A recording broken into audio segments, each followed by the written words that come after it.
Okay, हरे कृष्णा। सभी भक्तों को प्रणाम। शुरू करते हैं। ओम नमो भगवते वासुदेवाय। ओम ओम नमो भगवते वासुदेवाय। ओम नमो भगवते वासुदेवाय। ओम नमो भगवते वासुदेवाय। ओम नमो भगवते वासुदेवाय। ओम ओम नमो भगवते वासुदेवाय। ओम अज्ञानतिमिरन्धस्य ज्ञानाञ्जनशलाकया चक्षुरोन्मिलितं येन तस्मै श्रीगुरुवे नमः।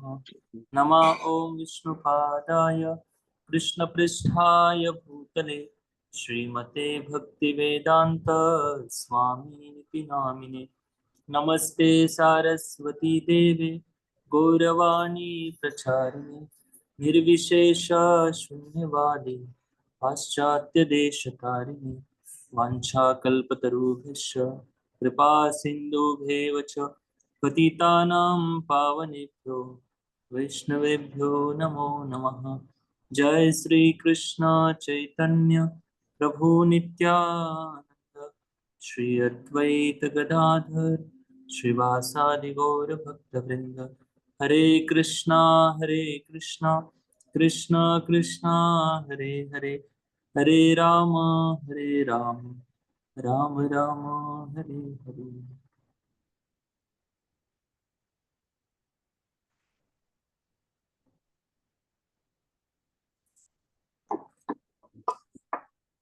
हरे कृष्णा, सभी भक्तों का स्वागत है आज के श्रीमद् भागवतम क्लास में। हरे कृष्ण प्रभु की दंडवत हरे प्रणाम। कृष्णा, दंडवत प्रणाम सभी को। तो हम श्रीमद् भागवतम के प्रथम स्कंद के चौथे अध्याय की चर्चा कर रहे हैं। नारद जी का प्राकट्य यह शीर्षक है इस अध्याय का। तो कुछ श्लोकों की चर्चा हमने इस प्रकार से की थी। जैसे शौनक ऋषि सूत गोस्वामी को प्रश्न पूछ रहे हैं श्रीमद् भागवतम के इतिहास के बारे में। कैसे श्रीमद् भागवतम कहाँ पर लिखा गया, कहाँ पर प्रकट हुआ और किस कारण से प्रकट हुआ। फिर सुखदेव गोस्वामी के गुणों के बारे में चर्चा करते हैं। सुखदेव गोस्वामी कितने महान ब्रह्मवादी महान भक्त थे, कैसे अपने एकांत में रहकर अपना भजन करते थे। हमारे लिए भजन है, उनके लिए ध्यान होता है। ब्रह्मवादी जो होते हैं निराकार ब्रह्म पर बहुत आसक्त थे और कहीं पर भी ऐसे घूमते फिरते रहते थे। और किसी गृहस्थ के घर भिक्षा मांगने जाते थे तो ज्यादा से ज्यादा समय, कितने समय रुकते थे, जितना गाय दोहन करने के लिए समय लगता है, गाय का दूध निकालने के लिए जितना समय लगता है उतना ही समय वो किसी गृहस्थ के घर पर। तो ऐसे सुखदेव गोस्वामी इतने विरक्त थे और वो सुखदेव गोस्वामी एक जगह पर कैसे बैठ गए, वो भी 7 दिन तक भागवत कथा की उन्होंने। और साथ साथ मुनि लोग कभी मतलब अगर कहीं रुक भी जाते हैं, कोई भक्त है उनके घर पे रुक जाते हैं, उनसे बातचीत भी कर लेते हैं। लेकिन ये तो एक राजा के पास कैसे बैठे 7 दिन तक। अक्सर मुनि लोग राजा को नहीं मिलते। तब शौनक ऋषि पूछते हैं कि हाँ, हमने ऐसे भी सुना है कि राजा परीक्षित बहुत बड़े भक्त थे, महान भक्त हैं। लेकिन वो महान भक्त है, लेकिन उनके पास ऐसी कौन सी चीज थी जिसके कारण उनको सब कुछ छोड़ना पड़ा। फिर वो अलग अलग रीजन बता रहे कि क्या उनका राज्य छोटा हो गया, किसी राजा ने आक्रमण कर दिया था, नहीं। क्या वो तो बड़े सम्राट थे, साम्राज्य था उनका बड़ा, बहुत पूरी पृथ्वी पर उनका राज्य था। तो क्या घर में कुछ समस्या थी, पति पत्नी का झगड़ा हो गया इस कारण से चले गए, या अचानक से कुछ उन्होंने डिसीजन ले लिया, क्या कुछ तो रीजन होना चाहिए जिसके कारण उन्होंने युवा अवस्था में सब कुछ छोड़कर वो चले गए, पूरा राज्य का वैभव छोड़कर वो चले गए। इस प्रकार से जब शौनक ऋषि पूछ रहे हैं सूत गोस्वामी को, अभी तक सूत गोस्वामी इस अध्याय में लगभग 13 श्लोकों तक शांत है, बस सुन रहे हैं। प्रश्न पर प्रश्न, प्रश्न पर प्रश्न आ रहे हैं। फिर उसके बाद 14वें श्लोक से बोलना प्रारंभ करेंगे। बहुत सुंदर डिस्कशन है, आगे जाकर देखेंगे हम। आज से 11 नंबर श्लोक से चर्चा करेंगे।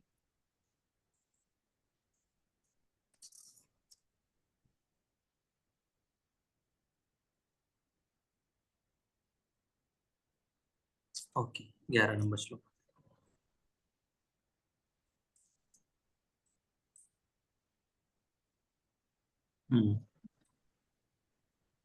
नमन्ति यत्पादनिकेतमात्मनः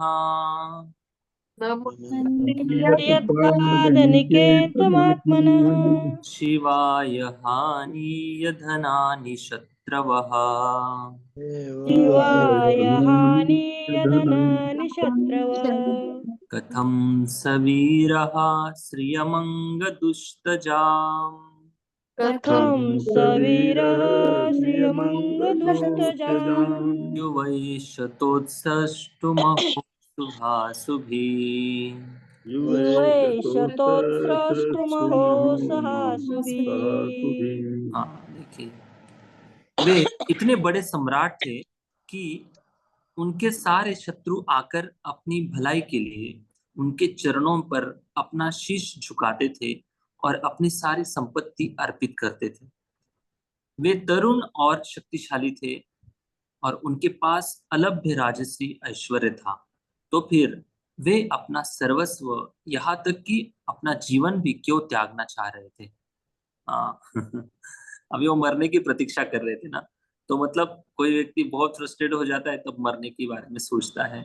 क्या ऐसा फ्रस्ट्रेशन के पीछे उनका कुछ रीजन था? क्या ऐसा कारण था जिसके कारण वो सब कुछ त्याग कर जाने की तैयारी में थे, या मृत्यु की प्रतीक्षा कर रहे थे? मृत्यु की प्रतीक्षा अक्सर वही करता है जो जीवन से ऊब जाता है ना। ऐसा लोग परेशानी में रहते तब बोलते कि हमारे लिए प्रार्थना करो भाई कि हम जल्दी मर जाए। नहीं तो जब कुछ सब कुछ अच्छा चलता है जीवन में, सब भोग सुविधा सब कुछ अच्छा चलता है, तो भगवान से प्रार्थना करते कि हमारा जीवन और बढ़ जाए, है ना। मृत्यु, कभी हम आईसीयू में चले जाते तो सारे लोगों से बोलते कि सबको प्रार्थना करो क्योंकि हमें और जीना है, संसार में और एंजॉय करना है और रहना है। लेकिन जब उब जाता है व्यक्ति संसार से, तब खुद ही बोलने लगता है कि चलो भाई मृत्यु आ जाए मेरी, अच्छा हो जाएगा। तो भक्त लोग ना संसार के लिए जीते हैं ना संसार के कारण मरते हैं। वो तो भगवान की इच्छा से, भगवान की सेवा के लिए, भगवान की भक्ति के लिए जीते हैं, और मरते भी है तो भगवान की भक्ति प्राप्ति करने के लिए मरते हैं। भक्तों का जीवन होता है, उनका जीवन का अस्तित्व ही भक्ति है। भक्ति अगर उनके जीवन से माइनस कर देंगे तो वो बोलेंगे कि चलो अभी मर जाना है, ठीक है। भक्ति नहीं हो रही, माला ही नहीं जीवन में, सेवा ही नहीं, तो जीवन न भी मृत्यु ऐसा जीवन ही जी के मतलब क्या है। तो ऐसा तो नहीं था किसी कारण से परीक्षित महाराज अपने जीवन से परेशान थे और परेशानी के कारण वो खुद ब खुद अपना जीवन त्यागने के लिए तैयार हो गए। ऐसा तो कोई रीजन नहीं था। हाँ, उनके पास इतनी ऐश्वर्यशाली थे राजा परीक्षित महाराज, उनके पास कोई संपत्ति की कमी नहीं थी। और सारे राजा, पृथ्वी पर जितने भी राजा थे, वो राजा केवल टैक्स देने के लिए नहीं आते थे। ऐसे लगता है कि कोई जीएसटी टैक्स भरने के लिए कोई अलग अलग प्रांत के व्यापारी आते हैं, फिर अपना रिटर्न फाइल करते, जो भी है कर फाइल भरते इनकम टैक्स में। वैसा कुछ भी नहीं था। हालांकि उससे भी आगे ये बात कही जा रही है भागवतम में कि सारे राजा, जितने भी पृथ्वी पर राजा थे, वो अपनी सारी संपत्ति अर्पित करते थे। इनको, राजा परीक्षित महाराज को बताते थे कि ये देखो, ये मेरे पास इतनी संपत्ति है, ये संपत्ति मैं आपको दे रहा हूँ। सब कुछ बहाल कर देते, केवल टैक्स नहीं देते थे राजा, सब कुछ देते थे। और समर्पित होकर अपना अहंकार भी समर्पित कर देते थे राजा परीक्षित महाराज के पास। क्यों? क्योंकि वो राजा परीक्षित महाराज केवल राजा नहीं थे, बहुत बड़े महान भक्त भी थे और बहुत बड़े शक्तिशाली एक योद्धा भी थे। अपने पराक्रम से और अपनी भक्ति की शुद्धता से उन्होंने लोगों का मन हरण कर लिया था। इसलिए सारे राजा परीक्षित महाराज को सामने झुकते थे। तो सोचिए आप कि अभी का अभी की सिचुएशन में अगर आप सोचेंगे, एक अमेरिका है, रशिया है, यूक्रेन है, चाइना है, जापान है, जर्मनी, ये इतने सारे देश है क्या किसी की सार्वभौमत्व स्वीकारने के लिए तैयार है? नहीं। कोई किसी के कंट्रोल में नहीं रहना चाहता है। बस अपना अपना, हर एक के पास अलग अलग प्रकार के बॉम्ब है, बहुत बड़े बड़े शक्तिशाली अस्त्र शस्त्र उन्होंने बनाकर रखे, अपनी सेना बनाकर रखी है। मतलब अपने आप में वो सक्षम है, किसी की शरणागति लेने की उनको जरूरत नहीं है। तो ऐसी स्वतंत्रता उस समय नहीं थी। मतलब राजा परीक्षित महाराज इतने बड़े भक्त थे कि केवल शक्ति के आधार पर उन्होंने लोगों को, राजाओं को कंट्रोल में रखा था, ऐसा नहीं है। बल्कि उनकी वाणी से, उनकी शक्ति से उन्होंने लोगों से संबंध भी अच्छे बनाए थे। केवल शक्ति से ही लोग झुकते हैं ऐसा नहीं है। संपत्ति अर्पण वही व्यक्ति करता है जिनके अर्प मतलब वो राजा के प्रति, सामने वाले के प्रति उतनी आदर बुद्धि हो, उतना सम्मान हो, तभी व्यक्ति अपना सर्वस्व सर्वस्व न्यौछावर करता है। तो ये राजा परीक्षित महाराज की क्वालिटी थी।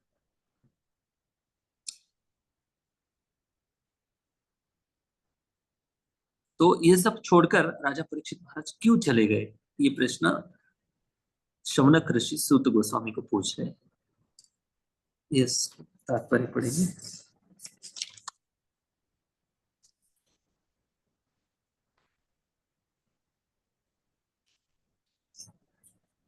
तात्पर्य, उनके जीवन में कुछ भी अवांछनीय नहीं था। वे नवयुवक थे और शक्ति एवं ऐश्वर्य के साथ जीवन का भोग कर सकते थे। हाँ, रुके रुके, देखिए रूपा जी क्या लिख रहे हैं। उनके जीवन में कुछ भी अवांछनीय नहीं था। वांछनीय मतलब इच्छा करना, वांछा। और ऐसे इसका मतलब यह है कि उनके पास ऐसा कुछ भी नहीं था कि वो इच्छा करे और ना हो, सब कुछ था उनके पास।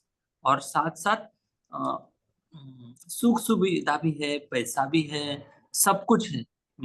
और दूसरी तरफ भोग करने के लिए क्या चाहिए? दो तो चीजें चाहिए ना इस संसार में। एक तो पैसा बहुत चाहिए, इस भौतिक संसार का पैसा।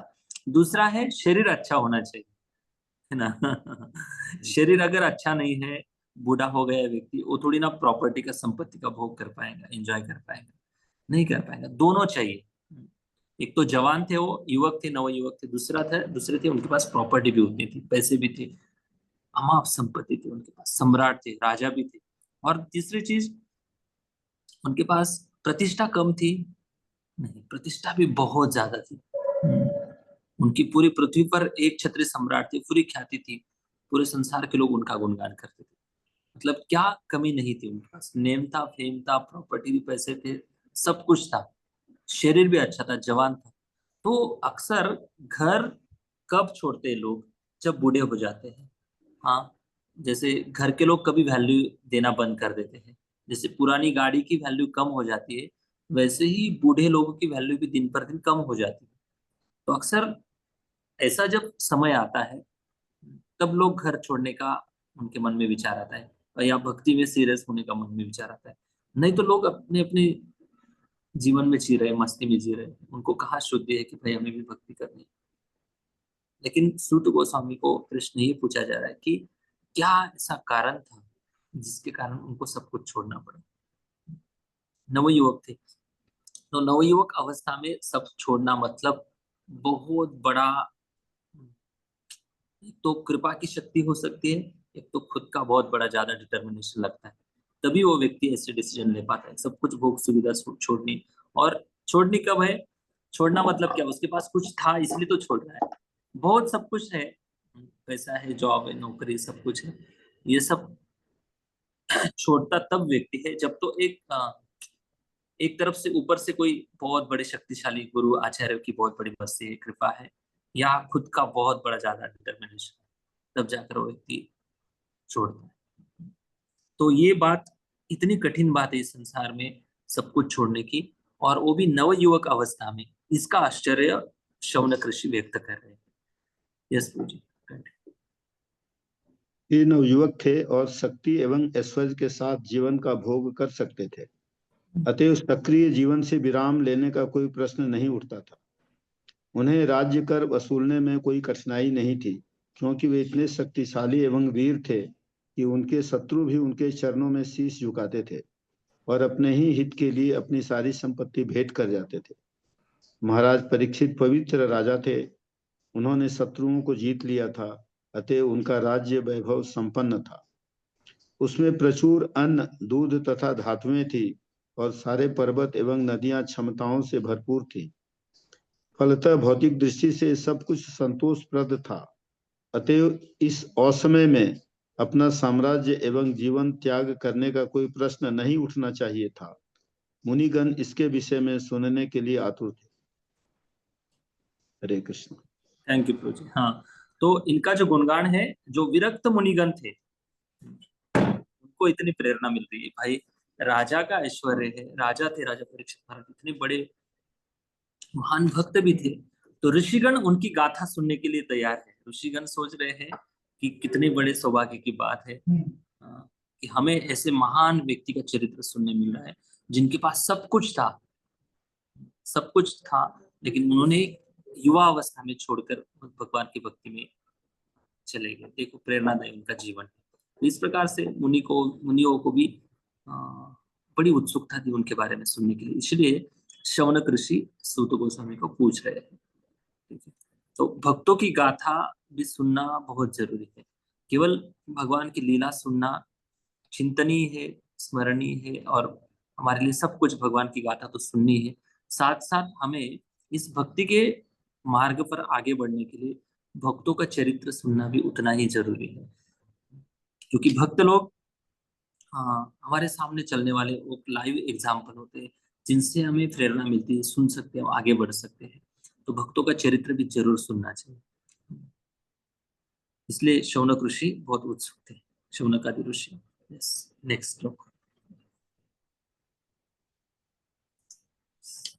हाँ, अभी इस श्लोक में परीक्षित महाराज का जीवन कैसा था, कितने वो परम कल्याण के मार्ग में लगे थे। ऐसा नहीं कि वो स्वार्थी जीवन था, उनके पास सब कुछ व्यवस्था थी इसलिए वो अपने बस इच्छा के अनुसार जीवन जीते थे, ऐसा बिल्कुल नहीं। देखेंगे बहुत एक राजा की क्वालिटी कैसी होनी चाहिए, इस 12 नंबर श्लोक में दिखाई देती।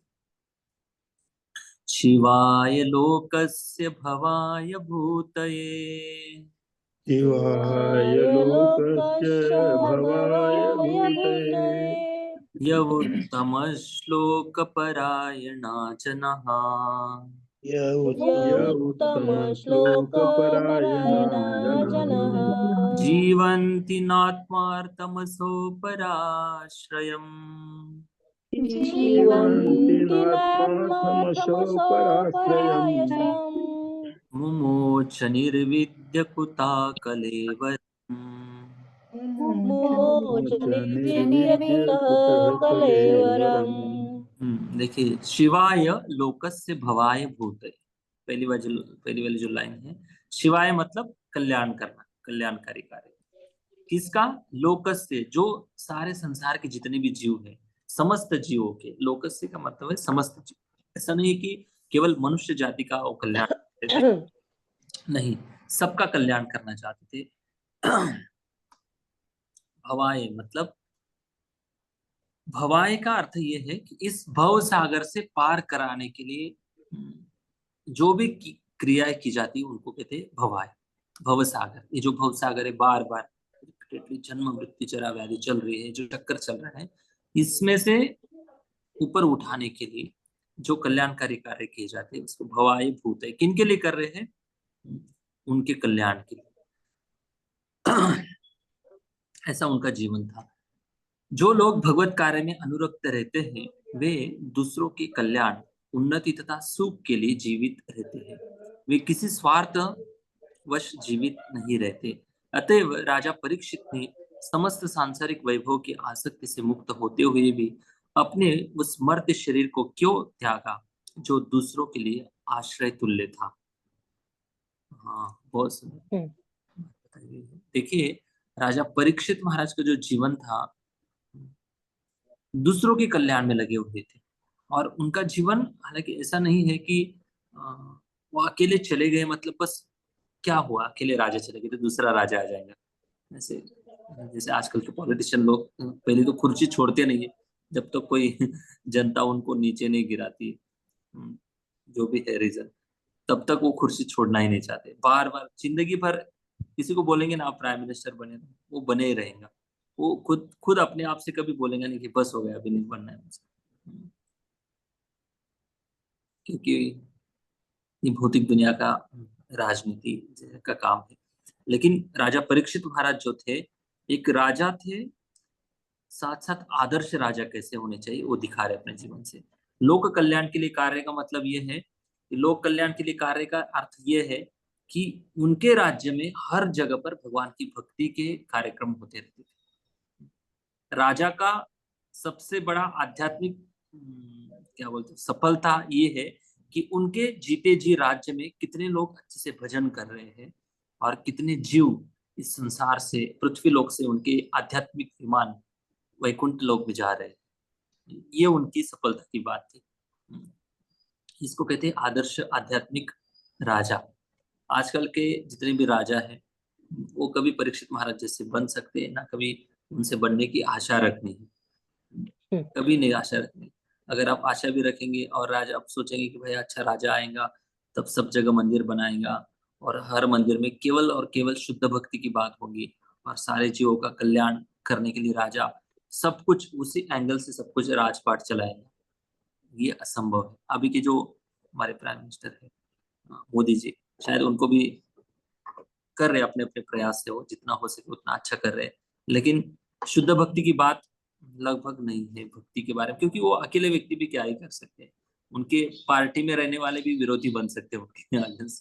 वो विरोधी काम करने वाले पक्ष के लोग तो विरोधी है ही, लेकिन जितने भी उनके साथ भी काम करते हैं वो भी, उनका भी कुछ लोगों का विरोध हो सकता है अगर वो अकेले भी कुछ करेंगे। इसलिए राजा भक्त होना बहुत जरूरी है। अगर राजा भक्त है तो सारी प्रजा उसी डायरेक्शन में चलती है जो राजा इंस्ट्रक्शन देता है।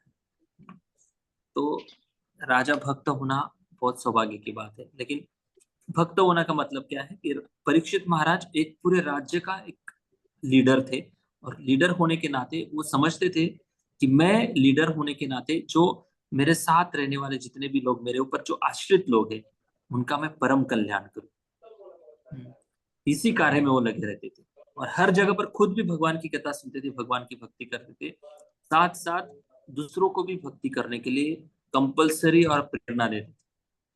मतलब क्या है कि कंपलसरी कहाँ पर कर सकते हैं भक्ति करने के लिए? कंपलसरी एजुकेशन जितने भी सिस्टम है पूरी राज्य व्यवस्था में, जितने भी स्कूल कॉलेज है, हाँ, जो भी नीट की एग्जाम है और क्या क्या है, बहुत सारे आईएएस की तैयारी करते लड़के लोग, इनकी इनके पूरे अभ्यासक्रम में कंपलसरी भागवतम अगर दिया जाए तो उनको कम से कम भागवतम पढ़ने का तो लाभ होगा, भागवतम की अनुभूति तो होगी, भक्ति क्या है, अच्छे अच्छे आदर्श राजाओं का चरित्र मिलेगा, तो उसमें नैतिक शिक्षा अपने आप आ जाती। तो ये राजा का सबसे बड़ा कर्तव्य होता है कि हमारे जो वैदिक शास्त्र है इनको एजुकेशन सिस्टम में लाए। लेकिन ये सब तब होता था, बस इसके बारे में हम सोच सकते हैं, कभी कभी स्वप्न भी देख सकते हैं, लेकिन रियलिटी में होना अगर बचपन से ही किसी को शुद्ध भक्ति के संस्कार मिले, भक्ति के संस्कार मिले, शायद ही वो व्यक्ति आगे जाकर बहुत प्रामाणिक एक ऑफिसर बनेगा, बहुत प्रामाणिक एक समाज का लीडर बनेगा, जिस भी क्षेत्र का लीडर बनेगा। तो उस प्रामाणिकता के आधार पर उसका खुद का जीवन भी संतुष्ट रहेगा, साथ साथ लोगों को कभी मिसगाइड नहीं करेगा, लोगों को कभी भ्रमित नहीं करेगा, जो सही है वो सही बताएगा। जितना भी करप्शन हो रहा है ना आजकल, इस करप्शन का रीजन क्या है कि लोगों को नैतिक शिक्षा की बात नहीं, लोगों के जीवन का उद्देश्य, जीवन के उद्देश्य के बारे में क्लैरिटी नहीं। जब तक स्पष्टता नहीं है जीवन में तब तक ये सब चलता रहेगा। इसलिए जो शैक्षणिक व्यवस्था है इसमें अगर भगवान की भक्ति, भागवतम, चैतन्य चरितामृत, भगवद गीता और महाभारत जैसे भी जो भी वैदिक शास्त्र के जो ग्रंथ है, अगर इनको ऐड कर दिया जाता है तो अपने आप बहुत सारे प्रॉब्लम कम हो जाए, अपने आप कम हो जाए। क्योंकि उनको पता है भाई हमें जीना ही कितना है और जीने के लिए क्या ही लगता है, और जितनी आवश्यकता है उससे कई गुना भगवान हमें दे रहे हैं।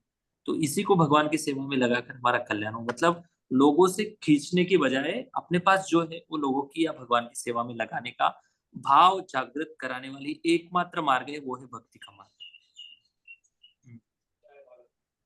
ये भक्ति का मार्ग है। नहीं तो भौतिकवादी लोगों के जीवन में जितना भी धन आएगा, कितनी भी प्रॉपर्टी हो जाए हमेशा असंतुष्ट रहेंगे, और उस असंतुष्टि को भरने के लिए शराब पीनी पड़ेगी, असंतुष्टि को भरने के लिए नाना प्रकार के खाना पीना पड़ेगा, नॉनवेज खाएंगे, नंगा नाच करेंगे, जो भी करना है करेंगे, लेकिन फिर भी माइनस रहेंगे, असंतुष्टि साथ जीवन जीते रहेंगे, असंतुष्टि के साथ, और मरते समय भी असंतुष्टि के साथ ही जीवन जिएंगे, क्योंकि लोगों के पैसे खाए, करप्शन किया है।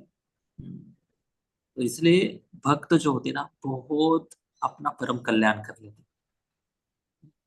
भक्त लोग जो अपने पास है वो समाज को या भगवान की भक्ति में लगाकर वो अपना परम कल्याण कर लेते हैं। इसलिए भक्ति बहुत जरूरी है, बहुत जरूरी भक्ति है। इसलिए राजा, आदर्श राजा अगर भक्त है, राजा अगर भक्त है तो बहुत बहुत मतलब बहुत समाज के हरे कृष्णा।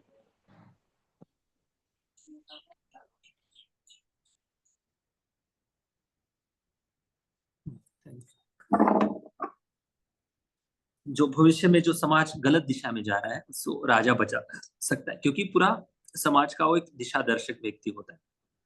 वैसे ही आजकल भले राजा भक्त नहीं है, छोड़ दो, हमारे हाथ में नहीं, राजा भक्त होना चाहिए, उसको ज्ञान होना चाहिए, तब देश को उस दिशा में ले जाएगा।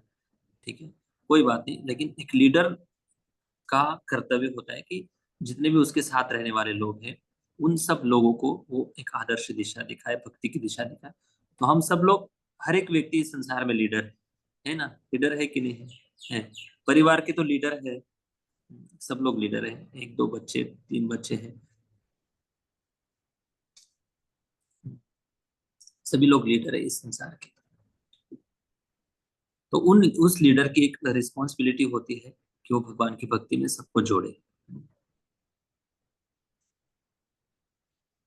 दिखाइए, श्लोक दिखाइए, 11 नंबर श्लोक पढ़ा नहीं हमने, या 12 नंबर, हाँ ओके 12 नंबर सॉरी।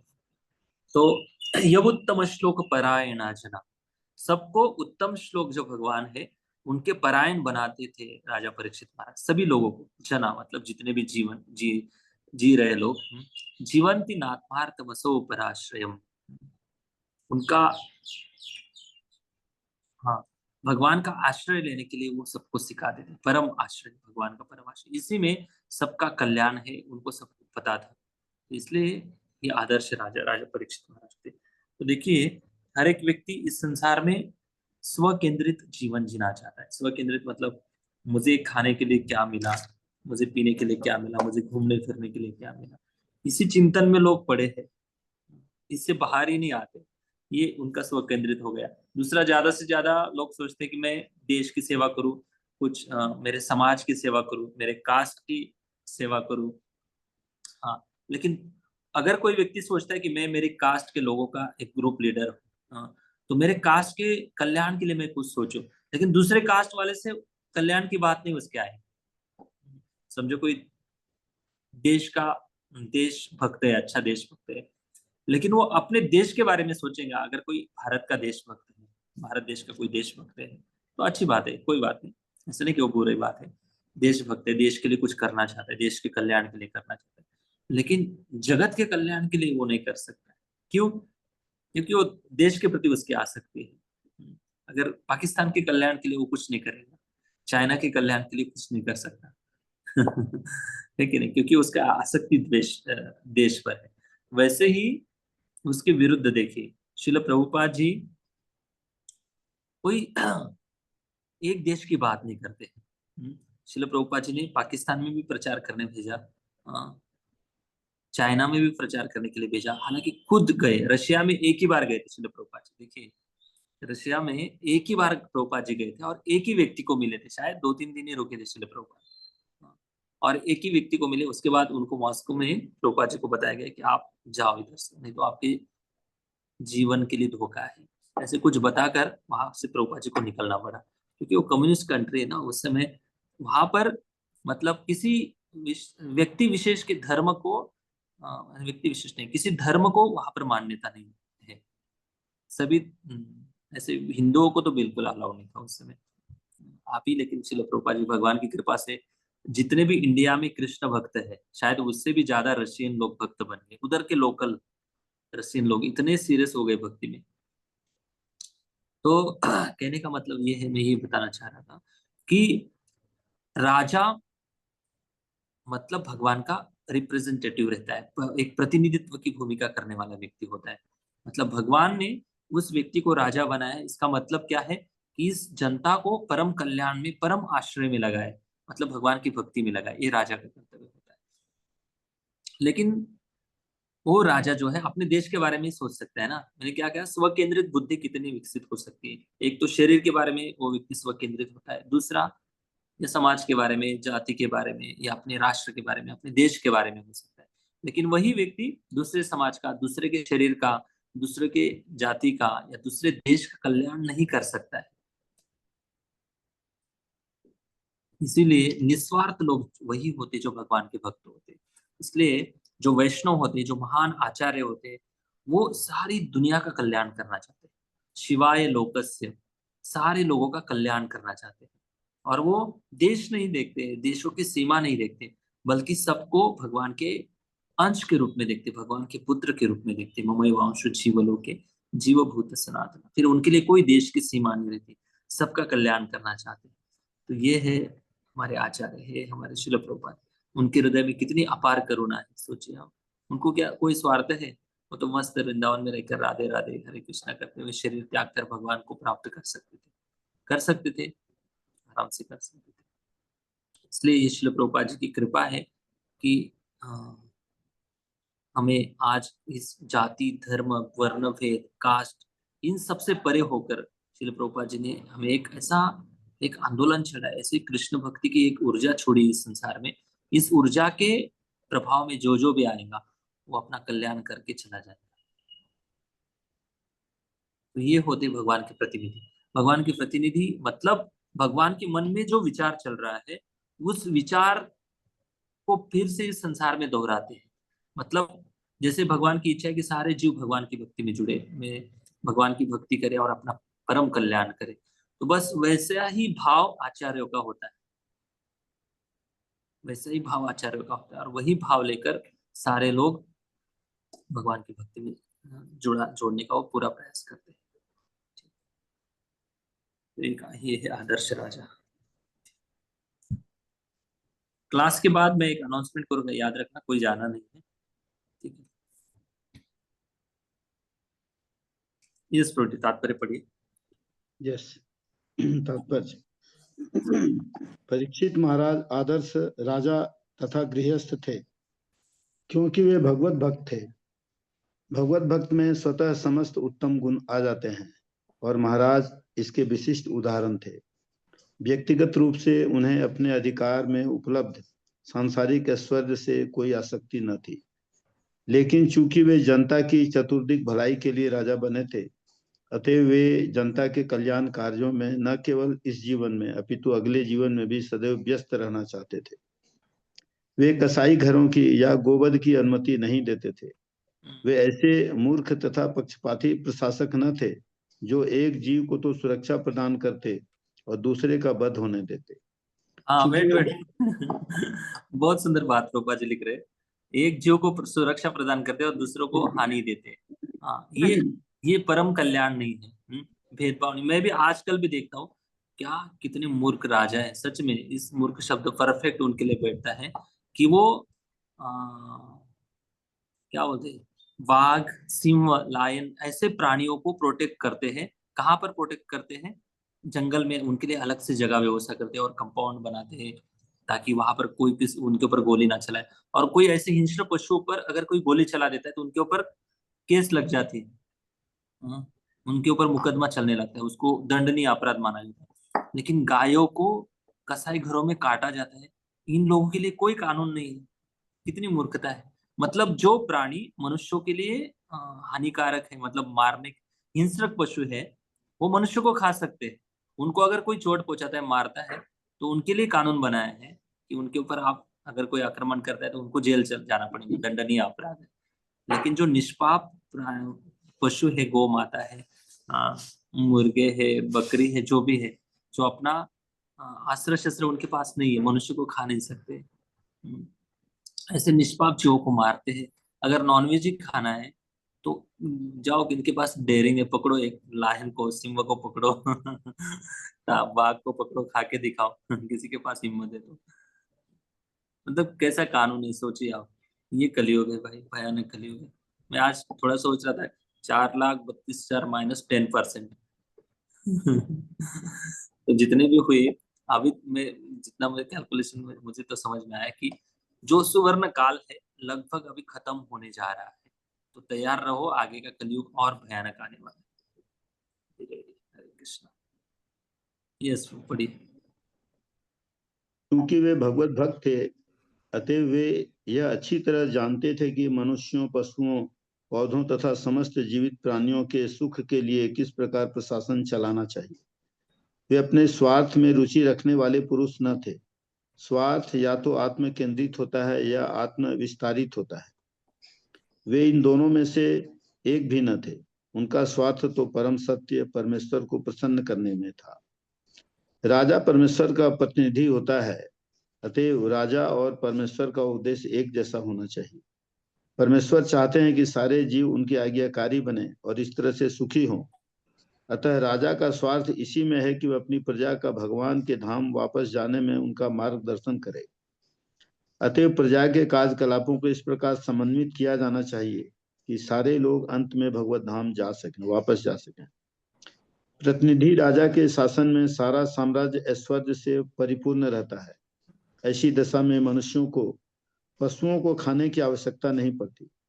अन्न, दुग्ध, फल तथा तरकारियों की प्रचुरता रहती है, जिससे मनुष्य तथा पशु जी भरकर खा पी सकते हैं। यदि सारे जीव आहार तथा आश्रय पाकर संतुष्ट हों और नियत नियमों का पालन करें तो जीव जीव में परस्पर कोई उपद्रव न हो। महाराज परीक्षित योग्य राजा थे, अतः उनके शासन में सभी लोग सुखी थे। हरे कृष्ण। यहाँ पर लिख रहे प्रभुपाद जी, पशुओं को खाने, नॉनवेज जो लोग खाते हैं ना, नॉनवेज खाने के लिए देखिए, नॉनवेज जब एक्चुअली नॉनवेज में कोई टेस्ट नहीं रहती, इसलिए इतने सारे मसाला ये डालो वो डालो तब जाकर कुछ टेस्टी बना पाते हैं। और उस नॉनवेज को बड़े लोग आनंद से खाते, जो भी खाते। तो वेजिटेरियन में कितना, वेज में कितने सारे फूड है, जितने अगर मन लगाकर अच्छे से बनाते हैं तो कितना अच्छा लगेगा। जो वेजिटेरियन वेज फूड है बहुत अच्छा बना सकते हैं, नॉनवेज खाने की याद भी नहीं आएगी। तो इसलिए जो कितने मतलब नॉनवेज खाना ही पहली बात तो अज्ञानता का बहुत बड़ा लक्षण है। भले बाहरी रूप से कितने भी पढ़े लिखे हो, लोग देखो किसी के स्मशान भूमि में जाते, किसी को बाय करने के लिए, लास्ट अंतिम बाय बाय करने के लिए जब जाते हैं, उनको जब स्मशान तक छोड़ने जाते, उस शव को स्पर्श नहीं करते लोग, बस दूर से देखते हैं कि प्रेत जा रहा है, उस शव जा रहा है। लेकिन जब घर पे आते हैं लोग, घर पे आने के बाद स्नान करते कि नहीं? नहीं, स्नान तो कर, पता नहीं करते कि नहीं, गंदे लोग बहुत सारे संसार के स्नान तो 2-3 बार करना ही चाहिए दिन भर में। जाने दो, जो करता है नहीं करता, उनके व्यक्तिगत जीवन है। लेकिन घर पे आके लोग कम से कम हाथ पैर तो धोते ही है ना। क्यों? क्योंकि हम स्मशान में जाके हैं। क्यों होता है ऐसा? क्योंकि उस आत्मा ने शरीर को त्याग दिया है और वो शरीर जो है अशुद्ध बन जाता है, उससे स्मेल आती है जो भी है। इसलिए घर पे आकर कम से कम हाथ पैर धोते हैं, गोमूत्र छिड़कते हैं और फिर अब मानते कि हम शुद्ध हो गए। भाई सोचो, अगर शव को आप दूर से देख रहे हो तब अपने आप को आप मानते हो कि हम अपवित्र बन गए, आप अपवित्र बन गए हो, अपने आप को मानते हैं कि आप अपवित्र बन गए हो। लेकिन जिस प्राणी को काट कर, कटा हुआ ही प्राणी है ना, उसके मांस को आप खाते हो तब अपवित्र नहीं बनते। सोचेंगे तो वो तो फ्रेश भी नहीं रहते, कब का काटा हुआ है, कब का गंदगी से सड़ा हुआ है, अनेक प्रकार के कीटाणु उनके अंदर रहते हैं और वैसे खाते हुआ। तो ये क्या क्या है, ज्ञान का लक्षण है। लॉजिक के आधार पर भी समझ सकते कि भाई नॉनवेज खाना कितना गलत, कितनी गलत बात है। ओके, हरि बोल। लास्ट इस क्वेश्चन, जितने भी प्रश्न चल रहा है इसकी श्रृंखला का, अभी तक प्रश्न सब कुछ खत्म हो गए हैं। अभी शौनक ऋषि इसके आगे एक भी प्रश्न नहीं पूछे आगे, मतलब इसी पहले जो 10-12 श्लोक थे इसमें उन्होंने बहुत सारे प्रश्न पूछ लिए। अभी आगे जाकर 14वें श्लोक से सूत गोस्वामी एक एक प्रश्न का उत्तर देना प्रारंभ करते। कुछ प्रश्नों का उत्तर आगे के मतलब इसी स्कंद के आगे वाले चैप्टर में वर्णन आएगा, कुछ प्रश्नों का उत्तर अभी दे देंगे। देखिए मैं बताऊंगा कल के क्लास में कब कौन से प्रश्न का उत्तर देने वाले। हाँ 13 नंबर श्लोक में बता रहे, अभी वो अपना पूरा कंक्लूजन कर रहे हैं प्रश्नों की श्रृंखला का। 13 नंबर श्लोक, तत्सर्वं नः समाचक्ष्व तत्सर्वं न समाचक्ष्व तो यदीह किंचन तो यदि किंचन मन्येवा त्वं विषये वाचाम् मन्ये त्वं विषये वाचाम् नातमन्त्रत्र छान्दसात्। नातमन्यत्र छान्दसात्। ओके हरे कृष्ण। हाँ ट्रांसलेशन, हम जानते हैं कि आप वेदों के कतिपय अंश को छोड़कर अन्य समस्त विषयों के अर्थ में पटु हैं, अतएव आप उन सारे प्रश्नों की स्पष्ट व्याख्या कर सकते हैं जिन्हें हमने आपसे अभी पूछा है। देखो यहाँ पर शौनक ऋषि सूत गोस्वामी को बता रहे हैं श्लोक, अभी सभा के जो प्रमुख है शौनक ऋषि सूत गोस्वामी को बता रहे कि देखो आप जो है वेदों के कतिपय अंशों को छोड़कर अन्य समस्त विषयों के अर्थ में बहुत पटु है। पटु मतलब बहुत आपको अच्छा सा ज्ञान है। अभी ऐसा क्यों बता रहे, वेदों को कुछ भाग छोड़कर आपको बाकी सारे शास्त्रों का ज्ञान है। इसका मतलब क्या है कि वेदों का भाग एक अलग होता है और दूसरा है भक्ति के जितने भी शास्त्र है, जितने भी पुराण है, महाभारत से लेकर अन्य पुराण जो है। क्योंकि वेदों में अक्सर कर्मकांड का भी ज्यादा वर्णन आता है। उपनिषदों में भगवान की निराकार जो स्वरूप है उसका ज्यादा वर्णन आता है और वेदों में कर्म कांड का आता है और पुराणों में भक्ति का वर्णन बहुत जगह पर आता है। और विशेषतः श्रीमद् भागवतम पुराण में तो पूरी भक्ति भक्ति और भक्ति लिखी हुई है। तो इसलिए शौनक ऋषि बता रहे कि वेदों के कुछ भागों को छोड़कर आप बहुत पटु, हमको पता है, और आप हमने जो प्रश्न पूछे हैं इसकी स्पष्ट व्याख्या आप आराम से कर सकते हैं। ऐसा नहीं आप बोल सकते कि मुझे पता नहीं। हम कभी कभी कुछ कोई पूछ लेते ना कि आपको ये पता है वैसे पता है, तो सीधा सीधा लोग बोल देते हैं हमें नहीं पता है, मुझे नहीं पता है, मुझे मत पूछो। लेकिन शौनक ऋषि ये बोल रहे हैं कि आप ऐसे नहीं बोल सकते कि मुझे पता नहीं, क्योंकि आपको पता है और आप इसका उत्तर भली भांति अच्छा सा दे सकते हैं, आपको पूरा ज्ञान है, ये हमको अच्छे से पता है। क्यों? क्योंकि आप पूरी भक्ति की परंपरा से आए हो, अभी तक जो आपने परंपरा बताई थी भक्ति की परंपरा से आए हो, जिन्हें हमने आपसे अभी पूछा है। मतलब अभी जो हमने प्रश्न पूछे हैं ये प्रश्नों के उत्तर आप आराम से दे सकते हैं, तो कृपया करके इन सारे प्रश्नों का उत्तर आप विस्तार से बताइए। अभी ऐसा क्यों बता रहे कि सूत गोस्वामी इतने पंडित है, इतना सब कुछ ज्ञान है उनको शास्त्र में, और उनको वेदों का कुछ भागों का पता नहीं है। और वेदों को छोड़कर वो श्लोक दिखाई, एक बहुत सुंदर शब्द आता है, हाँ, मन्ये त्वाम विषय वाचा, इस विषय में भक्ति के ग्रंथ के विषय में स्नातमन्यत्र छांदसात्। इसका ट्रांसलेशन क्या किया प्रभु? स्नातम पूर्ण रूप से ज्ञात। हाँ, पूर्ण रूप से ज्ञात का मतलब ये कि आप इस शब्द को सुना है कभी? मैं प्रभुपाद लीलामृत में एक बार पढ़ रहा था, स्नातक उत्तर, स्नातक मैं समझा नहीं भाई, इसकी इतनी टिपिकल हिंदी कुछ समझा नहीं मैं, इसका मीनिंग क्या है। तब मैंने इसका वर्ड टू वर्ड ट्रांस इसमें देखा, इंग्लिश में देखा, उसमें स्नातक मतलब किसी व्यक्ति, एक व्यक्ति किसी एक एक ही विषय पर उसने इतना अच्छा सा अभ्यास किया है, उसने एक डिग्री प्राप्त की है, जैसे कोई ग्रेजुएट व्यक्ति होता है जिसने इस विषय पर ग्रेजुएशन किया है, तो इसका मतलब इस विषय के बारे में उस व्यक्ति को बहुत अच्छा सा नॉलेज है। वैसे ही सूत गोस्वामी भक्ति के ग्रंथों पर उन्होंने बहुत अच्छा ज्ञान प्राप्त किया था। फिर वेदों पर क्यों उन्होंने अभ्यास नहीं किया है? उनको ज्ञान नहीं था वेदों का, यहाँ पर तो बताया। हाँ, वेदों का ज्ञान है, उनको वेदों का ज्ञान है, नहीं ऐसा नहीं कि वेदों का ज्ञान नहीं है, लेकिन सबसे ज्यादा उनको वेदों का जो सार है उनका ज्यादा ज्ञान है। क्यों ऐसा? अगर आप मुझे पूछेंगे, समझो आप में से किसी ने अगर मुझे प्रश्न पूछा कि किसी भी प्रकार की पूजा होती है या किसी भी प्रकार की बहुत सारे कर्म कांड की बातें होती है जो वेदों में वर्णन आती है, अगर आप मुझे पूछोगे व्यक्तिगत रूप से तो मुझे सच में पता नहीं। सच में पता नहीं तो मतलब पता ही नहीं ना। अगर आप भक्ति के बारे में मुझे कुछ भी पूछेंगे तो सब कुछ पता है गुरु महाराज और प्रभुपाद जी की कृपा से। लेकिन वेदों के बारे में बहुत कुछ पता नहीं। किसी ने मुझे कुछ पूछा था कुछ दिन पहले कि हमारे घर पे पूजा है, क्या आप लोग करते हो पूजा? में भाई हम लोग ऐसे पूजा नहीं करते। ना हमें कोई इंटरेस्ट है, ना कोई करने की इच्छा है, कोई इच्छा नहीं। क्यों? क्योंकि कर्मकांड जो होता है वो इस संसार के कुछ ब्राह्मण लोग होते हैं वो कर्मकांड करते हैं। इसलिए कर्मकांड और वैष्णव इनमें एक फर्क बहुत दिखाई देगा आपको, याद रखना इसको। कर्मकांड के जो ब्राह्मण होते हैं वो हमेशा इसी उद्देश्य को ध्यान में रखते हुए सब कुछ करते हैं। वो उद्देश्य है कि इस संसार में कैसे सुखी रहा जाए। समझ रहे हो? इस संसार में कैसे ज्यादा से ज्यादा सुखी रहना है, इस विधि को करने वाले जो होते हैं ब्राह्मण उसको कहते हैं कर्मकांडी। और वैष्णव ये होते हैं कि इस संसार से कैसे जल्दी से जल्दी निकला जाए और भगवान की प्राप्ति की जाए। ये वैष्णव लोग होते हैं। इसलिए हम लोग वैष्णव की कैटेगरी में आते हैं। इसलिए उनकी फील्ड के बारे में थोड़ा बहुत पता है, उनकी कार्य क्षेत्र के बारे में, लेकिन ज्यादा उनके बारे में हम ना कुछ कर सकते हैं ना हमारा वो क्षेत्र है।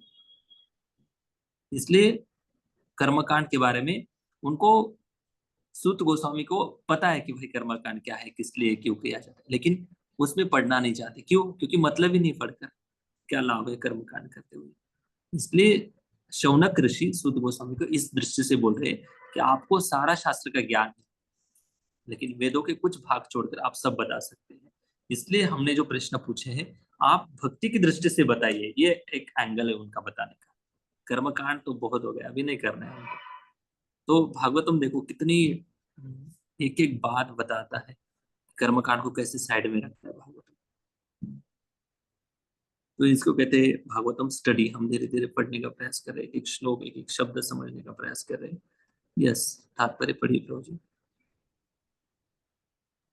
यस प्रभु जी। तात्पर्य, वेदों तथा पुराणों में वही अंतर है जो ब्राह्मणों तथा परिव्राजकों में होता है। ब्राह्मण वेदों में वर्णित कुछ सकाम यज्ञों को संपन्न करने के लिए होते हैं, लेकिन परिव्राजकाचार्यों या विद्वान उपदेशकों का कार्य दिव्य ज्ञान को सबों तक पहुंचाना होता है। अतः परिव्राजकाचार्य सदा वेद मंत्रों के उच्चारण में पटु नहीं होते, जिनका अभ्यास ब्राह्मणों द्वारा लय युक्त उच्चारण में नियमित रूप से किया जाता है, क्योंकि ब्राह्मण वैदिक अनुष्ठानों को संपन्न कराने के लिए होते हैं। लेकिन इससे यह नहीं समझना चाहिए कि भ्रमणशील उपदेशक परिव्राजकों की अपेक्षा ब्राह्मण अधिक महत्वपूर्ण है। वे एक साथ एक तथा भिन्न है, क्योंकि विभिन्न मार्गों के होते हुए भी उनका लक्ष्य एक है। वेट प्रभु जी, हरे कृष्ण, रुको थोड़ा सा। हाँ देखिए, प्रभुपाद जी बहुत सुंदर लाइन लिखते हैं कि अगर कोई कर्मकांडी जो मंत्रोच्चारण करते हैं बहुत अच्छे से, एक छंद में करते हैं, लयबद्ध रूप से करते हैं, जैसे ओम पवित्रो पवित्रो वा सर्वावस्था, ऐसे बहुत सारे मंत्र ऐसे लयबद्ध स्वरूप में बोला जाता है मंत्रों को। लेकिन भक्ति के जो लोग होते हैं ना, उनको अगर वो श्लोक बोलते समय कुछ गलत भी इधर उधर के शब्द इधर उधर हो जाते हैं, कभी ट्यूनिंग में नहीं बोल पाते हैं, क्या उसका मतलब ऐसा नहीं कि उनको वो ब्राह्मण लोग बड़े हो गए फिर वो ये भगवान को प्राप्ति के लिए अधिकारी नहीं हुए, ऐसा नहीं। मंत्रों से भगवान जरूर प्रकट होते हैं। उनके यज्ञ में उनका आविर्भाव अर्पण जब किया जाता है भगवान के नाम से, देवताओं के नाम से। हाँ, मंत्रों में भी शक्ति है, वैदिक मंत्रों में, क्यों भगवान को प्रकट करा सकते हैं वैदिक मंत्र। लेकिन साथ साथ भगवान की भक्ति में भी उससे कई गुना ज्यादा शक्ति है जो भगवान को प्रकट करा सकती है। मैंने इसके ऊपर एक रील बनाया था बहुत दिन पहले कि भगवान दो प्रकार से प्रकट होते हैं। एक तो भगवान वैदिक मंत्रों से प्रकट होते हैं, ये जगत विख्यात एक बहुत बड़े प्रचलित बात है कि मंत्रों का उच्चारण करो ब्राह्मण के द्वारा, तब भगवान प्रकट होंगे, तब हमें आशीर्वाद देंगे। लेकिन ऐसे भी इतिहास में लोग हो चुके हैं जिनको कोई मंत्रों का ज्ञान नहीं था। उदाहरण है शबरी माता। शबरी माता ने बस गुरु के एक वाक्य पर विश्वास रखा और पूरा जीवन एक वाक्य पर पूरा निछावर कर दिया। बस एक लाइन पर उन्होंने ध्यान केंद्रित किया कि एक दिन आएंगे भगवान, और वो हर रोज साधना करती थी। शबरी माता का जीवन बहुत प्रेरणादायी है। हर रोज साधना करती थी, भगवान एक दिन आएंगे, जरूर आएंगे, मुझे दर्शन देंगे। और इसके लिए वो हर रोज जो भी उनकी बेर तोड़ती थी, फूल सजाती थी, उनकी कुटिया सजाती थी, एक दिन भगवान आएंगे, एक दिन भगवान आएंगे। तो सच में भगवान, उसकी सेवा भाव से भगवान शबरी माता को दर्शन देने के लिए आ गए। तो ये बात है। तो वैदिक कर्मकांड जो होता है मंत्रों का उच्चारण से, निश्चित रूप से भगवान के अलग अलग रूप देवताओं को पुकारते हैं, भगवान प्रकट भी होते हैं। इसका मतलब ऐसा भी नहीं कि उनके द्वारा ही भगवान प्रकट होंगे, ऐसा नहीं। फिर जिनको मंत्र नहीं आता है, जो बालक है, जो वृद्ध है, जो अशिक्षित है, जो पढ़े लिखे नहीं, जो शास्त्र समझने के लिए सक्षम नहीं है, क्या उनको भगवान प्राप्त नहीं हो सकते? नहीं, भगवान सबको प्राप्त हो सकते हैं। Next continue.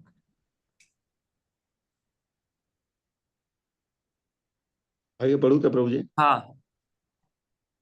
वैदिक मंत्रों में एवं पुराणों तथा इतिहास में जो कुछ वर्णित है उनमें भी कोई अंतर नहीं है। श्री जीव गोस्वामी के अनुसार माध्यन्दिन श्रुति में उल्लेख हुआ है कि सारे वेद अर्थात साम, अथर्व, ऋग, यजुर, पुराण, इतिहास, उपनिषद आदि परम पुरुष के श्वास से उद्भूत हैं।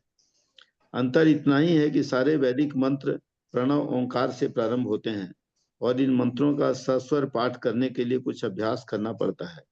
लेकिन इसका अर्थ यह नहीं है कि श्रीमद् भागवत वैदिक मंत्रों की अपेक्षा कम महत्व का है। इसके विपरीत यह समस्त वेदों का पक्व फल है, जैसा कि पहले कहा जा चुका है। इसके अतिरिक्त परम मुक्त पुरुष श्री सुखदेव गोस्वामी स्वरूप सिद्ध होते हुए भी भागवत के अध्ययन में लीन रहते हैं। श्री सूत गोस्वामी उन्हीं के चरण चिन्हों का अनुगमन कर रहे हैं, अतएव उनका स्थान रंच मात्र भी कम महत्वपूर्ण नहीं है। भले ही वे वैदिक मंत्रों के सस्वर पाठ में उतने पटु न हो, जो वास्तविक अनुभूति की अपेक्षा अभ्यास पर अधिक निर्भर करता है। तोता रटंत की अपेक्षा अनुभूति अधिक महत्वपूर्ण है। Hare Krishna. Okay, thank you. Hare Krishna. अभी प्रश्नों की श्रृंखला अभी खत्म हो चुकी है। 14वें श्लोक से अभी सूत गोस्वामी बोलना प्रारंभ करेंगे। इतने सारे प्रश्न पूछ लिए हैं, तो इन सारे प्रश्नों के उत्तर एक के बाद एक देना प्रारंभ करें। ठीक है? तो कोई प्रश्न है आज के क्लास के संदर्भ में? हरे कृष्णा प्रभु जी। हरे कृष्णा जी प्रभु जी, पूछिए। प्रभु जी, जैसे वैदिक मंत्रों का उच्चारण तो और कुछ कर्म सिर्फ कर्म कांड के लिए है, तो बहुत से कर्म कांडों की हमें ये संस्तुति की गई है। हाँ ठीक है, भागवत के जो है उससे कुछ कम नहीं है, जैसा कि तात्पर्य में लिखा हुआ था। लेकिन कुछ था, जैसे गीता में महाभारत युद्ध के समय में अर्जुन भगवान से प्रश्न करते हैं कि अगर इस तरह से पुरुषों का नाश हो जाएगा, या विनाश हो जाएगा, तो स्त्रियां कुलक्षणी हो जाएंगी और अवांछनीय संतान पैदा होगी, और जो वो जैसे पितृयज्ञ वगैरह ये कर्मकांड नहीं कर सकते हैं। तो इतने प्रकार से वैदिक तीनों वेद का संरचना की गई, इसका भी तो महत्व है। ऐसा नहीं है कि जो वेद के सारे मंत्र हैं अवांछनीय है, वो तो हमारे लिए बहुत उपयोगी भी हैं। और ठीक है, पुराण से उनकी तुलना कर सकते हैं, लेकिन दोनों का साक्ष्य, दोनों का दृष्टिकोण अलग अलग है। लेकिन वैदिक कर्मकांड भी हमारे लिए उपयोगी है।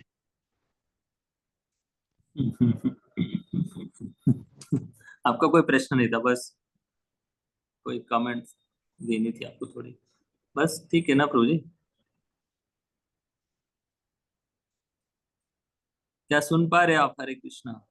हाँ, देखो, कर्मकांड हमारे लिए उपयोगी है या नहीं है? भगवत गीता जो है ना प्रभु जी, थोड़ा ध्यान से हमें देखो। शास्त्र है ना, शास्त्र हमारे लिए, थोड़ा सा गहरी बात बोलता हूँ, ध्यान से सुनिए। शास्त्र कैसे टर्न होते हैं हमारे लिए, देखिए। पहले सबसे इंपॉर्टेंट बात है कि हम शास्त्र को पढ़ रहे हैं, शास्त्र को समझ रहे हैं, शास्त्र को दूसरों को बता रहे हैं, शास्त्र को जब टच कर रहे हैं, तो इन सब का सबसे इंपॉर्टेंट बात है कि हमारा उद्देश्य क्या है। अगर हमारा उद्देश्य भगवत प्राप्ति है, समझो, अगर हमारा उद्देश्य भगवत प्राप्ति है, भगवत प्राप्ति अगर उद्देश्य है तो उस भगवत प्राप्ति के मार्ग में चलने के लिए कौन से शास्त्र भगवान की बात ज्यादा बताते हैं, हाँ उनकी पढ़ाई करेगा। दूसरी बात, ऐसे संगति में रहेगा, ऐसे गुरु को चुनेगा वो व्यक्ति जो भगवत धाम ले जाएगा। ऐसे साधुओं के, ऐसे भक्तों की संगति में कथा कीर्तन करेगा जो भगवत धाम जाने के लिए हमें लेकर जाएंगे। ऐसे संगत, इसको कहते हैं सजातीय संग। अभी कर्मकांड किस लिए होता है? कर्मकांड देखो, किसी भी कर्म को इच्छा जो होती है, कामना जो होती है, उस पूर्ति के लिए जो भी विधि की जाती है उसको कहते हैं कर्मकांड। लेकिन भगवत गीता में सभी प्रकार के मार्गों का वर्णन किया गया है। कर्मकांड का है, निष्काम कर्मयोग का है, योग का है, ज्ञान योग का है, संन्यास धर्म का है, सभी बातों का वर्णन किया गया है। लेकिन ये सारे जो चीजें है ना, भगवान स्वयं बताते भगवत गीता के 12वें अध्याय के 1, 2, 3, तीसरा या चौथा श्लोक है, क्लेशो अधिक तरक तेषाम अव्यक्ता सक्त चेतसाम अव्यक्ता ही गतिर दुखम देहवद फिर वाप्यते। मतलब इतने सारे जो मार्ग है ना भाई, अव्यक्त की, निराकार, कर्मकांड, ये सारे बात, क्लेशो अधिक तरक तेषाम, इनके क्लेश बहुत है इस मार्ग में, इतनी कठिन प्रक्रिया है, और उसके बाद भी फल मिलेगा, फिर वो फल खत्म हो जाएगा, फिर से असंतुष्टि, फिर से कर्मकांड करो, फिर से इच्छा पूर्ति, ये कितने दिन और कितने जन्म तक लगेंगे। इसलिए उसके विपरीत 9.2 में भगवान बताते, भगवत गीता की बात कर रहा हूँ, राजविद्या राजगुह्यम पवित्रम इदम उत्तमम प्रत्यक्षा अवगमम धर्मम सुसुखम कर्तुम। ये जो भक्ति का मार्ग है, चलते समय भी सुखकारक है, और भक्ति जब गंतव्य को प्राप्त करेंगे तब भी सुखकारक है। तो ये बात भगवान की भक्ति की बात है। तो ऐसी जो बातें हैं बहुत जरूरी है, भक्ति की बातें, अच्छे सारे ग्रंथों को भक्ति की दृष्टि से देखना बहुत जरूरी है, क्योंकि हमारा आंदोलन, हमारा जीवन का उद्देश्य ही भक्ति है। कर्मकांड अगर नहीं करेंगे क्या मर जाएंगे? भगवान हमारी रक्षा नहीं करेंगे, भगवान हमें जो चाहिए वो नहीं दे सकते। इसका मतलब क्या है कि भगवान के सामर्थ्य पर हमारा विश्वास होना चाहिए। हाँ, कर्मकांड जरूरी है, लेकिन किन के लिए? जो अभी तक भक्ति में आए नहीं है, उनकी श्रद्धा भक्ति पर नहीं है, उनकी श्रद्धा भगवान पर नहीं है, उनकी श्रद्धा भागवतम पर नहीं है। हाँ, उनके पास भगवत गीता है, भागवतम है, सब कुछ है, लेकिन उस ग्रंथों को वो भक्ति की दृष्टि से देख रहे हैं क्या? उनके हृदय में भागवतम अभी तक भगवान की भक्तों की कृपा से प्रकाशित हुआ है? अभी तक नहीं हुआ है। उन लोगों के लिए कर्मकांड जरूरी है, लेकिन भक्तों के लिए भक्ति छोड़कर कर्मकांड करना इतना हाँ प्रभु जी, भगवान ने कहा है कि सर्वधर्म परित्याजन मामा के एक शरणम बन जाओ। तो फिर हमको तो ठीक है, वो तो सारा उसी में आ जाता है, सिर्फ भगवान की भक्ति करें बस, उसी में सारा गुह्य रहस्य है। लेकिन फिर भी हम अपने मंदिरों में दूसरे के अनुष्ठान करते हैं, जो कि सारे वैदिक कर्म है। जैसे डेली हम यज्ञ भी करते हैं, ये भी तो वैदिक कर्म ही है ना। वैदिक धर्म नहीं है, वैदिक धर्म नहीं है। वैदिक खैर भाई प्रभु जी, यज्ञ हम क्या उधर के कर्म कांड करते क्या यज्ञ में? वो शुद्ध भक्ति का एक प्रकार है, जिससे भगवान की प्रसन्नता के लिए, भगवान के गुणगान के लिए वो यज्ञ किया। विष्णु को समर्पित करते हैं। हाँ, विष्णु को समर्पित करते हैं। और विष्णु और कृष्ण के अलग थोड़ी है। नहीं, एक ही तो है। वो तो वही है, एक ही है। हाँ, नहीं वो चलो अभी आप और मेरा डिबेट शो रखेंगे बाद में। आप थोड़ा हरे कृष्णा प्रभु। यस माता, नेक्स्ट क्वेश्चन। धन्यवाद। हरे कृष्ण प्रभु जी, दंडवत प्रणाम। प्रभु जी, जैसे कि ये तात्पर्य में था कि हमें जैसे प्रभुपाद जो हैं वो ये वो अपने कुटिया में रहकर वो सब भजन करके वो भगवत धाम जा सकते थे वृंदावन में रहकर, लेकिन उन्होंने अपने गुरु के आदेशों का पालन किया और पूरे समाज में, पूरे देश में, पूरे विश्व में भगवान नाम का प्रचार किया। लेकिन जब बात हमारे ऊपर आती है तो हम वैसे नहीं बन सकते। कभी कभी हम प्रचार करने के लिए जब हम जाते हैं तो हम जैसे कि अपने आप को बांट लेते हैं, हमें ये भी करना है, हमें वो भी करना है, तो एंजाइटी लेवल्स हमारी ज्यादा हो जाती हैं। तो हमें क्या अपने जगह पे रह के भजनानंदी बनना चाहिए या गोष्ठानंदी बनना चाहिए? क्या करना चाहिए हमें? कुछ नहीं एंजाइटीज बनना है। बहुत हो। हाँ, हमें बनना वही है जो हमारे वर्तमान जो मार्गदर्शक है, जो हमारे गुरु है, जो हमारे वैष्णवगण है, उनकी आज्ञा का पालन करना है। वो हमारे लिए बैलेंस करके देंगे, कि आपकी योग्यता क्या है, प्रचार कर सकते हैं, आप योग्य हो प्रचार के लिए, तो आपको प्रचार करने के लिए वो आपको प्रेरणा देंगे, उत्साह देंगे। अगर आप प्रचार करने के लिए योग्य नहीं तो आपको भजन करने के लिए बताएंगे, आप भजन बढ़ाओ। बस मार्गदर्शन बहुत जरूरी है भक्ति में। प्रभुपाद जी की कृपा से हमें काउंसलिंग सिस्टम मिली है, एक मेंटर सिस्टम मिली है। हमारे जो मित्र है, भक्त है, हम उनको अगर डे टू डे लाइफ में हमारे सब कुछ उनको बताते रहेंगे तो उनको पता चलेंगे कि हमारी योग्यता क्या है। उनके इंस्ट्रक्शंस पालन करना बहुत जरूरी है। हाँ, उसके बजाय अगर हमारी कुछ कला गुण है जिनको हम भगवान की सेवा में लगाना चाहते हैं, वो भी लगा सकते हैं। लेकिन अगर हमारी प्रचार की योग्यता है तो वो समझ जाते कि ये व्यक्ति प्रचार कर सकते हैं। अगर आपकी योग्यता नहीं है, मतलब शक्ति नहीं, कम पड़ रही है, या हमें अच्छा नहीं लगता है, तो मत प्रचार करो, भजन करो भाई, सेवा करो भगवान की। किसी ना किसी में आप एनर्जी लगाओ, आपकी शक्ति लगाओ, और आपका फलम परम कल्याण कर लो। ऐसा नहीं कि प्रचार करने से ही कल्याण होगा। हाँ, प्रभुपाद जी एक बहुत बड़े महान युग आचार्य थे। उनके गुणों का हम गुणगान कर सकते हैं, उनसे प्रेरणा ले सकते हैं, और उस प्रेरणा की जो शक्ति है, हमारे अ, अंदर जो कला गुण है उसको जगाकर और गाइडेंस, भक्तों से मार्गदर्शन लेते हुए उनको भगवान की सेवा में लगाएंगे, तो शायद हम खुशी खुशी जो भी करते हैं अच्छे से करेंगे। ठीक है, क्या मैं समझा पाया ठीक से? Yes Prabhu ji, thank you Prabhu ji. Hare Krishna. जय श्रील प्रभुपाद की जय। ग्रंथराज भागवत महापुराण की जय। श्रीमान राघव रंजन प्रभु की प्रभु की जय। प्रभु जी, आप कुछ अनाउंसमेंट करने वाले थे? हाँ, यस। हाँ हाँ। अनाउंसमेंट ये करने की, आने वाले जो अभी आज तो मंडे ट्यूसडे वेनसडे के दिन जो भागवत ये हमारा ऑनलाइन क्लास रहेगा, उसमें हम भागवतम नहीं लेंगे। उस दिन हम शिल प्रभुपाद जी के ऑफरिंग देंगे। सब लोग शिल प्रभुपाद जी का एपरेस डे मनाएंगे, ऐसे ऑनलाइन ही मनाएंगे। कैसे मनाएंगे? सबको कम से कम कितने लोग जुड़ते हैं? हाँ, 20-25 लोग हैं समझो। और आपके घर में जो भी बच्चे हैं वो भी बोल सकते हैं, आपके घर के जो मेंबर्स हैं वो भी बोल सकते हैं, 2 3 4। तो आप बताना कितने लोग बोलने वाले हैं। ग्रुप में सब कुछ अपना नाम डालना कि हम 3 लोग हैं, हम 2 लोग हैं, ऐसे काउंट करके फिर उसके हिसाब से टाइम डिसाइड करेंगे कि एक व्यक्ति को कितना टाइम देना है। लेकिन सबको प्रभुपाद जी के बारे में बोलना है। उस दिन भागवतम के ऊपर चर्चा नहीं करेंगे हम।